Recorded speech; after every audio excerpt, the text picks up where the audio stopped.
Kila siku huwa tunaongea au tunasema kwamba kuna live streaming bora na bora live streaming. Wiki hii nimekuwa busy, nimesafiri, nimekuwa tofauti. Kitu kimoja katika saa zote ambazo nimesafiri, kwa sababu nilikuwa nafanya kazi na watu tofauti, nikagundua watu wote wanafanya bora live streaming. Yani wao wanaona tu bora liende kwa sababu wako online, they are good, lakini wanasahau zile procedures za live streaming. Wakati tunafanya live streaming kwenye different social medias, nimekuja kugundua kwamba wao wakishaanzisha tu streaming they are good. Kwa nukta live streaming imeenda haina sauti, hakuna mtu anakea. Picha inaganda, hakuna mtu anakea. Na quality live streaming iko poor, hakuna mtu anakea.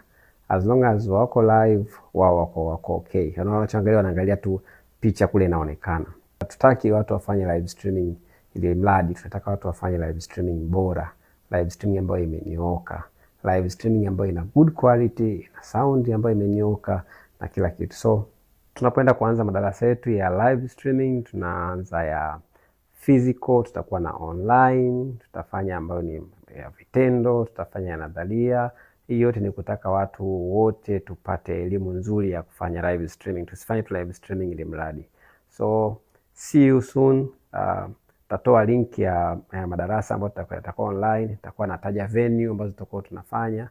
So tuonane darasani. See you there.